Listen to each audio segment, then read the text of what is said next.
Μαζί μας ο κύριος Tom Jackson. Hello. Hi. Nice having you here with us. Thank you. Ανάδειξέ το.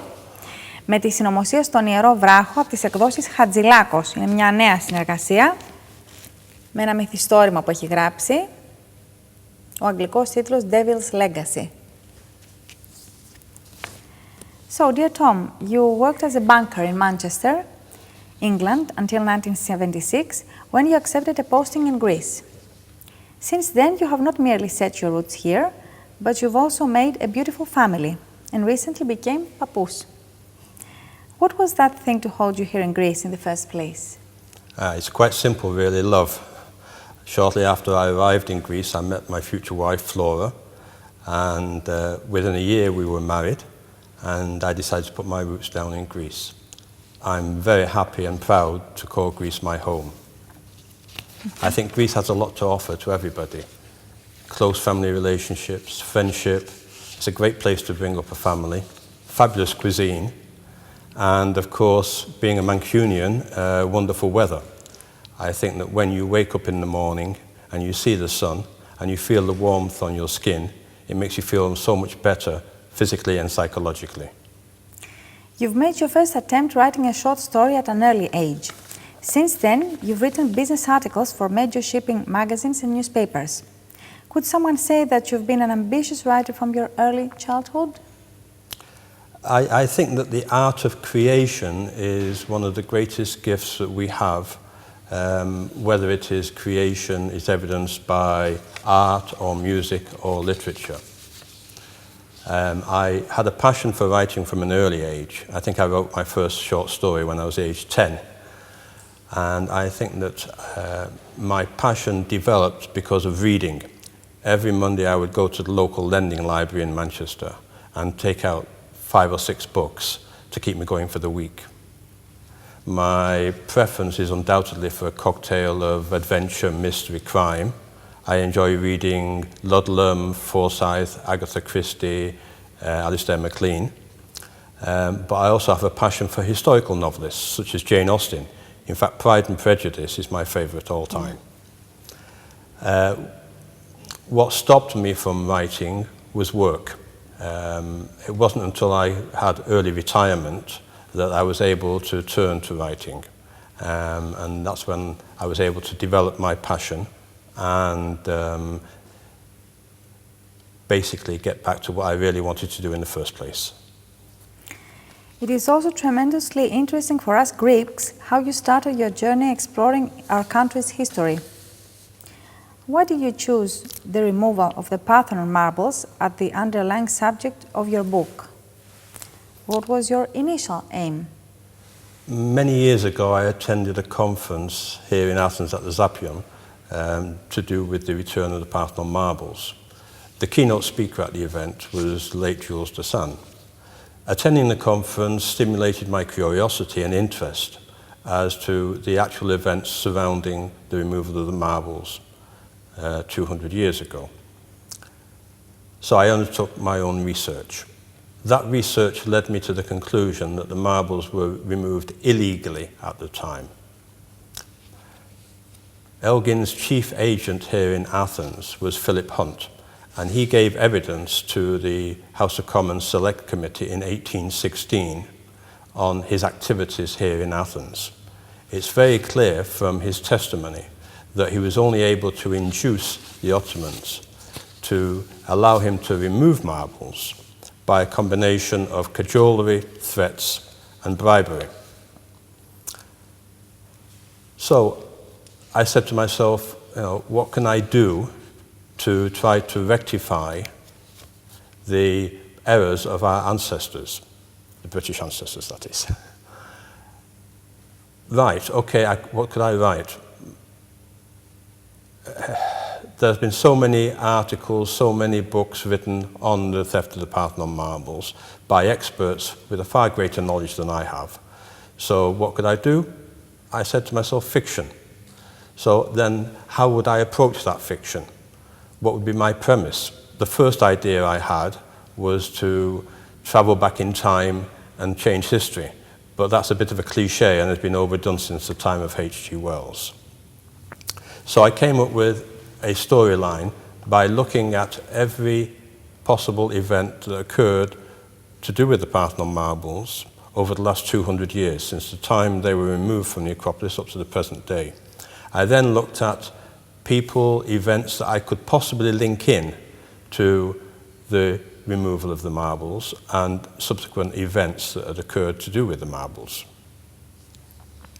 There have been a lot of academic publications to do with the removal of the Parthenon marbles, but nothing of a fictional nature. And I thought that my book may offer a different insight and interesting and unique perspective on the events surrounding the removal of the marbles, and hopefully a good read. So you decided to approach the divisive issue of the reunification of the Greek marbles. Tell us a few words about your book and what is that secret element from your own perspective that made your work stand out. I had a rough storyline that I thought could possibly maybe work, and that is how I wrote the novel ΣΥΝΩΜΟΣΙΑ ΣΤΟΝ ΙΕΡΟ ΒΡΑΧΟ, which is an adventure mystery set in the present day with flashbacks to the 18th, 19th and 20th centuries. I tried to construct a novel which made sense, which people could buy into, but at the same time, while they were reading the novel, they would stretch the imagination and yet at the same time wouldn't breach credulity. So, I probably spent a year or so thinking about the ideas and 2 or 3 years actually writing the novel. a long time for all this to happen. It is, because it's And a to be very created. complex novel. Yes. A very complex novel. Geographically, the main setting is Greece, although there are excerpts in London, Paris, and Cosmopolitan view. New York.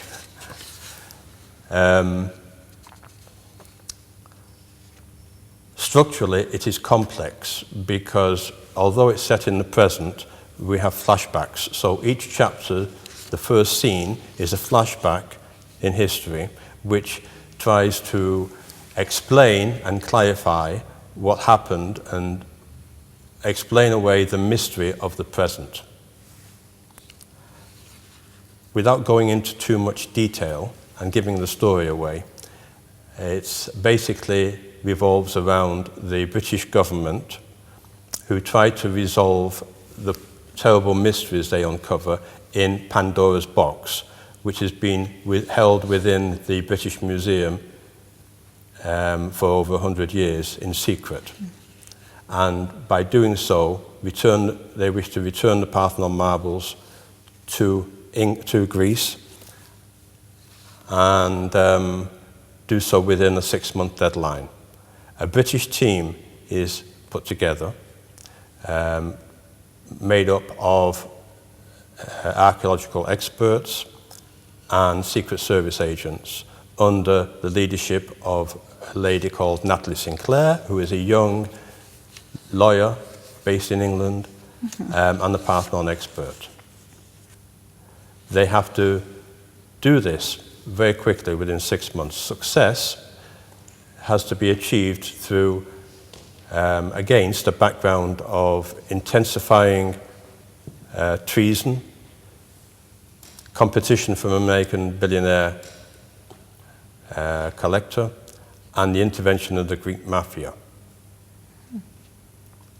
A bizarre umbilical cord runs through the novel, connecting the Parthenon marbles with the Ottoman governor of Athens, Jack the Ripper, Winston Churchill, the Titanic, Napoleon Bonaparte, the British royal family, an obscure 18th, 19th century Italian artist, and the koala bear.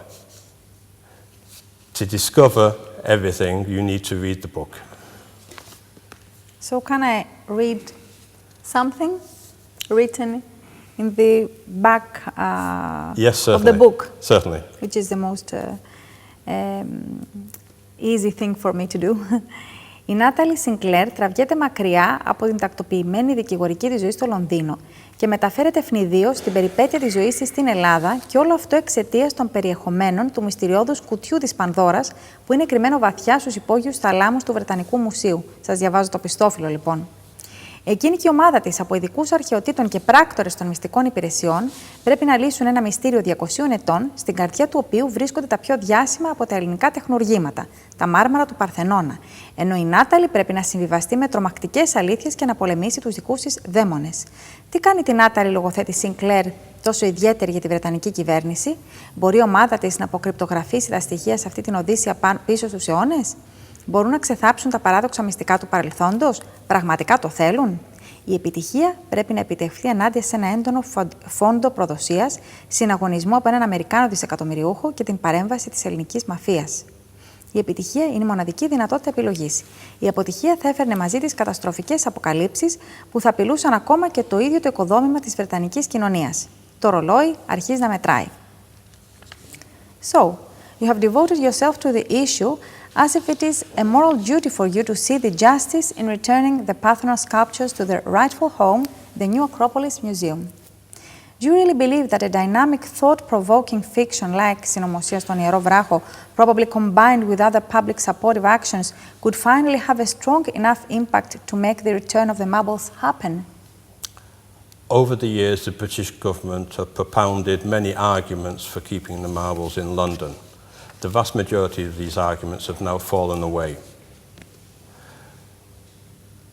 At the moment, what they are saying is basically that the British Museum are keeping these marbles for the benefit of the world.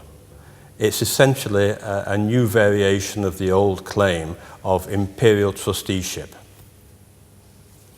Having considered very closely the case of the reunification of the Parthenon Marbles, I have come to the conclusion, rightly or wrongly, that the British Museum and the British government will not change their position in the face of ad hoc external requests for return.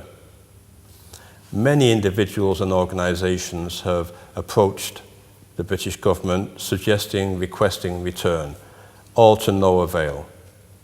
I think that the British government's position and the British Museum's position is very simple. It's the old English saying, possession is 9/10 of the law. They have them, they will keep them. I believe that we need to change the philosophy of our attack against the British Museum and the British government. As Greeks, you mean? As Greeks. Yeah. What we need to do is to stimulate an internal grassroots movement within England so that it is the English who are requesting the return of the Parthenon Marbles. And how this is going to be achieved? It's difficult, I agree, but we need to educate the British. I don't mean to sound patronising, but the British people are basically logical. Once they understand the way in which the marbles were removed, the way in which the British government purchased them and gave them to the British Museum, the flawed arguments that have been put forward over the years for retaining the marbles in England, and the strong desire and need of the Greek people to have the marbles back, then I think that we can stimulate and move the people of England. They have to be educated, they have to know, the man in the street has to know the background of all of this. Then we can look to improving the interest, to motivate, to energise the people in order to pressurise the British government from within the UK to send the marbles back to Greece. I believe that ΣΥΝΩΜΟΣΙΑ ΣΤΟΝ ΙΕΡΟ ΒΡΑΧΟ is my best forum to help in the campaign for the return of the Parthenon Marbles. I think that dynamic literature and television and film has a far greater impact on people, on society nowadays, than dry documentaries or speeches. Also, we're now in a world where the World Wide Web is in everyone's life. Day by day, more and more people have a presence through the internet, whether it's a web page, a blog, Facebook, Twitter. Direct, dynamic approaches, direct, dynamic, coordinated work in this area can influence people far greater than it did in the past. Thank you very much for your approach and all the things that you've told us with Συνωμοσία στον Ιερό Βράχο, εκδόσεις Χατζηλάκος. It was Mr. Tom Jackson, ήταν ο κύριος Tom Jackson. Thank you very much for this. And for your dynamic approach and all this feeling that you have for the return of the Greek marbles. And we hope that all this come true. I'm sure it will. Thank you very much, Anna. Thank you. Thank you.